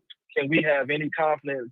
Do we have any confidence that, we can get a skilled player to get some separation or get a deep ball thrown down the field, to one of our guys? It's like, that's the frustrating part that I came away, especially like watching a game like the TCU Oklahoma game. Man, I'm going to tell you something. Lincoln Riley's younger brother, Garrett Riley, and look, if we boot Tommy Rees in the offseason, he better be the first phone call for that offensive coordinator position at Notre Dame. I had that thought too. Man, his offense, man, I mean, I was just like blown away, like, wow, man. Like, and I mean, they put it on Oklahoma, man. And he put it on, and not just any Oklahoma, right? He put it on Brent Venables. That's what I was going to say. I thought that guy was the Pope of defense. What happened? They can't stop anything. Yeah. TCU had it any way they wanted it, they could get it. Yeah, man. It's like if we could get a guy like that on offense, I mean, number one, here's what I look at. Kids look at what kind of offensive coordinator is at the program. And then number two, they look at what's the track record of development? How is this guy good at, is he good at developing quarterbacks? Is he good at developing skilled players? Does he have coaches that can develop these guys, around them to get them in a position to get drafted in the first round, second round. So when you look at a guy like Garrett Riley, I mean, here's the bottom line. Those skill players and that quarterback will get drafted. When it's time for them to go to the NFL, they're going to, if they keep putting up the numbers they're putting up, they're going to the league, and they're probably going to go first, second round, okay? That kind of track record speaks volumes when you're trying to recruit the 5-star elite talent, okay? And I just believe that, this year was, just a topsy-turvy situation for us as a program. But going into the offseason, man, if we can maintain the saddle and end out a good 9-3, 10-2, I would be shocked, honestly. But then in the offseason, if I'm Freeman, man, it's business. all the friend buddy playing cards on the plane and all that stuff. Yeah, that's cool. But now this is about your reputation as a coach at Notre Dame, and you can't bargain in on Tommy Rees coming back another year and hoping that he can create development for a already depleted quarterback room. And then, like you just said, we have to bargain on whether or not CJ Carr is going to reclassify. But even if he reclassifies, that's not guaranteeing that he's going to walk into Notre Dame and beat Joe Montana in the first season. Yeah, so now you're pushing out another 2 to 3 years then from where we are today. Yeah. So it's like, number one, in the offseason, we need to go in the portal, man, and we need to get at least 2 quarterbacks. Okay, we definitely need one, but if we can get 2, that's even, and people, that say, well, then somebody's going to leave. And hey, look, man, at this point, it's not about feelings, man, anymore. Yeah. Okay, you got to do what you got to do. Yeah. Yep. You got to do what you got to do to savor a recruiting class and the program. So it's not about feelings anymore. I love Tyler Buckner for what he's offered, but the thing about it is this kid has shown that he's injury prone. Can we afford as a program to bank on him coming back another season and then another injury happens? And now he's out another season. Yep. What does that do to Notre Dame as a program? It would be a revolving, never-ending cycle that this program at this point and this trajectory cannot afford to happen. So what we need to do is we need to really make some real bargain changes and go out and gamble on some opportunities, man, with some of these guys in the portal. And look, I tell Tommy Rees, look, man, it was good for what you've done thus far, but it's time to part ways. Hope you have a good success in the NFL. And go after Gary Riley, man. Now let me ask this. Let me ask this. I don't. How fair is it? Like, what I have trouble is how much of this can I put on Rees as far as development with the quarterbacks? Like how much of that was Kelly involved with versus Rees, to where Kelly's no longer my issue day to day, but Rees is. How do I know how to parse that blame out to be like, Rees, you're not getting your guys developed? I have a hard time knowing how much of that is fair to put on him. And then long term, you're absolutely right. This instability, you can't win long term with this kind of instability. You have to stabilize this position and then hitch the Notre Dame Freeman wagon to it. You have to. You got to get this figured out one way or another. Find a dude. Find your Drake May. Find your Drake May that you can link to. That's what I'm saying. Like, if I'm Freeman, man, like, he's got so much that he's got to answer for after this season to show that he is truly the guy to take this program to the next dimension that we've all, for the most part, have been somewhat promised before the season even began. So I'm going back to my point. We can't. It's got to be. It cannot be feelings, man. It cannot be feelings based. Tommy Rees, I believe, showed some flashes of some promise as a coordinator in terms of some of his play calling stuff. But the issue that I've had with Rees is that when things are going well with what he calls, he sticks with it, and then he looks like what everybody calls him, the genius that he's supposed to be. But then you play a good defense, and then things don't work. He's not good at on the fly adjustment, and that's been the difficulty with this offense. Is that when we don't have someone that can really make good adjustments in game, that then limits the guys that are on the field to be able to get the production that we need to score points. And I feel some of that does come on the offensive coordinator, because you can't keep beating on the dead horse and expect it's going to wake up. And that's what I feel like we've watched sometimes with Rees with this play calling. And then going into the development part, I'm not going to totally dismiss and say that, that Kelly doesn't have a somewhat of a part in what has occurred in our quarterback room, because he has certainly played a big part in that. I'm not going to dismiss it at all. But what I am also saying is that Reese cannot do it all. Okay, he needs to, if he's going to be the coordinator, then he needs to call in a guy to develop quarterback. Because I'm sorry to say, but Tommy Reese, okay, is not the guy to develop a quarterback. We watched Tommy Reese play football, okay, at Notre Dame. Does anybody? What are you going to say? He couldn't develop himself, so how do I trust him to develop anybody else? That's great. Right. He was. I like that. I like that. Yeah.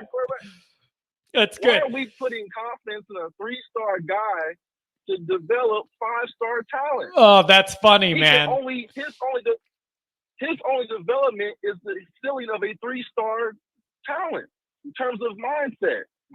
That's hilarious. To develop these 5-star QBs, you need a 5-star caliber coach in that coordinator room to develop these guys. Now wait, can I ask you a question about this? This is really interesting. I want to know your answer. If you had to pick between a Tommy Reese that gets pretty good at scheming a game plan, coming up, drawing up an offensive plan that works and gets what Notre Dame does have that's working, more involved and can do that. Let's say Tommy Reese gets pretty good at that game scheming week to week stuff, sets up an offense you like. But we also have QB development problems long term. What is a bigger priority to you? Him being able to scheme a decent offense week to week with questionable quarterback stuff, or getting that quarterback development right and you're not seeing it from him, I got to go somewhere else. Like, what do you prioritize more? Putting together a well-rounded offense overall, or getting a quarterback right, which we never have? John. We don't. Everybody has a quarterback. North Carolina is a basketball school and they have a quarterback. I can't handle it. Right. Kansas, all these people. It's unbelievable, man. We're stuck in Notre Dame land. We don't look around and see we're the only ones with this issue. Everybody else figures it out, even basketball schools. Hey, look, John, if it's up to me, I care more quarterback development than scheme, because here's the deal. If you got a quarterback that's developed like a Caleb Williams or a CJ Stroud type guy, you could it's easy to build up a scheme around a player like that. It's hard to maintain having a good scheme, but then you have a lackluster offense because you have a depleted average, below average quarterback. And then it's almost like you're scheming. You almost have to, a part of when I say you're scheming at that point, I literally mean you're scheming because you're trying to find a way to blend your quarterback into whatever you do so he doesn't hurt you. Right. That is the angle that I want to avoid. Like, that's not where Notre Dame needs to be either. I need us to be winning because the quarterback's really good. That needs to be like the starting point. And it hasn't been my whole life. Look, same here, man. I mean, I'm not too far away from your age, and I watch the same stuff. I'm ready to see, man. I believe, I just have to believe, man. I have to be optimistic that Freeman is standing on that sideline when he's watching our offense, and he's looking and he's saying, when he turns on the TV, because I know he's got to watch other games at times, he's seeing, USC, he's seeing, Ohio State, he's seeing Alabama and Georgia. Like, there's no second thought of turning on the TV and seeing, Stroud throw a freaking, 60-some yard deep ball to one of his guys down the field. Like, that's just a given. And I feel like for us, we don't have that on offense. And that's, to me, very concerning when you consider that, okay, we are at a level, man, where, that's going to have to become a part of the norm in order to compete at a high level with other top tier talent. It's got to be the norm. Yep. We have to have guys that can get out there and make and take the top off the defense, or win these 50-50 balls. Have a quarterback that can actually create havoc, even out of nothing. Like a Bryce Young guy, man, that can sit out here even when the offensive line or whatever is crumbling or whatever.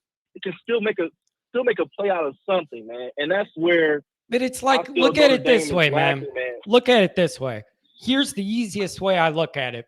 I need Notre Dame's quarterback to be a guy we win our biggest games because of, not with. Those are very, very different things. I need a quarterback at Notre Dame where we play the best teams we play, and I feel like we're going to win it because that guy carries it.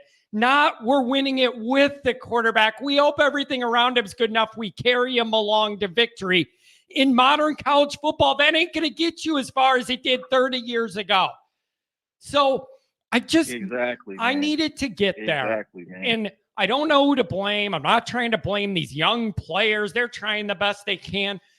I think what you come down to is there's probably 5 or 6 reasons, and they're all mixed in the soup. And then I got to figure out what ingredient is whose fault. And it all just gets frustrating. But I need that position to stabilize for the Freeman era to really be able to take off. And I don't think they're going to till they get that part stabilized. Hitch your wagon to an elite guy, build around him, win because of him. That's your future. I just don't know how we get there, man. Hey, man, you know what, John? We just have to keep being optimistic, man, and hope that somehow, some way, this NIL thing in some form or fashion turns out for the good in some form for Notre Dame, because, that's going to be the next big player, man, of whether we're going to get talent, man. And, these kids are looking at that, man. I mean, I already told you. I told you, dude. It's beautiful. They should let me do this, man. Oh, hi. I'm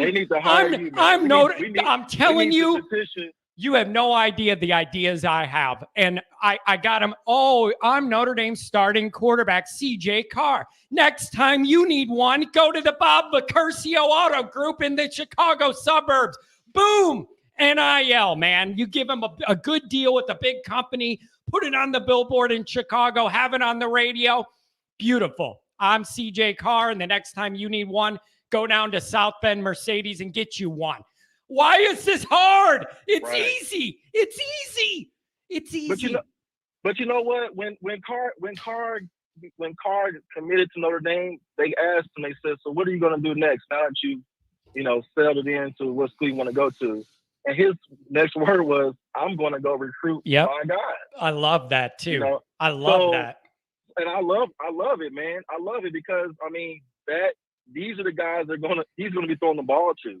So what I hope though is that, number one, man, in the off season, Freeman has to tough decisions have to be made. You're right. Tough decisions have to be made. And friendships need to be put to the side, and you need to look at business, man. You're right. And Freeman needs to have the courage to take an honest look at where it's at and where he wants to be. And I trust that he will, but it's not a hard thing to do. And that's a first-time coach's challenge. Right now. Well, John, let me say this, man. If we are in the same position next year and Freeman doesn't get the strength to tell Reese that it's time to go to the NFL and tell Schwarbick that, look, man, you hired me to be a coach to win championships. It's time to start taking some major players, and make some big gambles so that we can get some guys in here. He might not see the third season. I'm just gonna be honest with you, because you can't. He might not see the third season because then because the thing about it is, man, the pressure's already on him. He's young, he's black, he's new to this whole head coaching thing. Yeah, and the fact of the matter is what it is. And you don't. Short leash. You're right though, because you don't want to end up 2 to 3 years down the road here, and you feel like you're treading water, trying to keep your head above water and not making notable progress. I could see that as the downside bad scenario where you're kind of treading water and you're not really gaining ground, but you're just trying to keep above the next wave, that's a dangerous way to live. You're absolutely right. And Freeman has some really honest, tough evaluations he's got to do. This is when it's about being a coach. This Yep. is when it's about being a head coach. It's not about feelings. It's not about buddy. It's not about, yeah, man, you know, I trust written. Nah, bro. Yeah. That can't be because if you trust him, then why, you know, what was the whole deal of him going to Miami then? If you trust him, you know, it's like, I just feel like Reese is that last little bit of stink in the room that's still permeating the program. And I just feel like you got to get that out of there. You got to clean out the entire house of what was there so that you can establish what it is. Because I have an idea in my mind what I feel that Freeman really wants on that offense. Like, he looks at, you know, these guys like when he had the Ritter kid at Cincinnati. Like, he wants a guy like that, man. He knows what that can do for an offense and essentially what they can do to help the defense. I just feel like that's what he really desires to have and want, but then not just beyond that, but just the play calling and the execution of the things that you see with programs like Ohio State, Alabama, and all these big programs. He wants that kind of caliber offense at Notre Dame, but in order to do that, you're going to have to make some tough decisions in terms of letting people go, going after some of these big guys, man, and letting the AD and whoever else, man, that put them in this position know, like, look, if this is what you want from me, then you got to let me cook. This is what I'm expecting. You got to let me cook, man. Otherwise, then we're not going anywhere with this. You know? Nope. So that's what I got to say about it, man. Hey, that's a really, really good point. Man, every time you call, you get me off on a certain angle that has a really good offshoot. I really appreciate it. Keep in touch, my friend. Hit me up later in the week as we get closer and let me know what's up. Well, I'm going up to I'm driving up to Vegas for the game this weekend. All right. So, well, then let me ask you though. You got to give me a call either on the Friday morning show or Saturday. I want to know. Well, wait a second. That's going to be early your time though if you're out in Vegas. But I want you to reach out to me somehow because I want to know what the vibe's like from the people that are there. You got to get at me when you're out there. Yeah, I don't know how I can give you my number or on here or. You know what? If I'm able to email you or something, man. I got your number off the call screener software, and then I'll text you. I'll text you when we're off. You'll have mine, and then let me know the vibe out there. I do want to know so I can relay it to the people. Absolutely, man. I'll let you know for sure. Beautiful. I'll text you when the show ends. Okay, sounds good. Beautiful. Have a good one, man. Have fun out in Vegas, man. Going to be a lot of Notre Dame people out there. Enjoy that. Nick Shepkowski, managing editor, Fighting Irish Wire, folks, jumping in today. Hello, Irish fans. Better late than never. Nick's probably sitting there just trying to get the Bears off his mind after what we all saw yesterday. I don't know, folks. There's a lot to consider with all this. Big picture, small picture. There's just a lot going on. And I am just convinced Notre Dame is not getting anywhere that any of us want them to be without stabilizing the quarterback room, whatever that looks like. I need it stabilized, okay? With a guy you are winning your biggest games because of, not pulling along with. That is my priority for Notre Dame in the Freeman era. And I am convinced we're not getting any of our goals accomplished in this new era without it. So recruit it, develop it, get a transfer portal guy in somehow and develop. I don't know what you need to do, but you need to stabilize this room with some high-end elite potential. Bottom line. Okay. So that's going to be it. We went past our 2 hours. Good to be back. I'm just glad to be back. The bye was good for a little bit. Get a breather away from football, but only for like a day, and then you miss it. So glad to be back. There will be regular videos posted in the evenings this week. And then we'll do the show Wednesday, Friday, Saturday morning. I want some people from Vegas to call. Let me know what it's like Saturday. Okay. So thank you to everybody for being here. The callers, the chats, the donations. I appreciate all of you. There is no program without you. Thanks so much. Have a good Monday.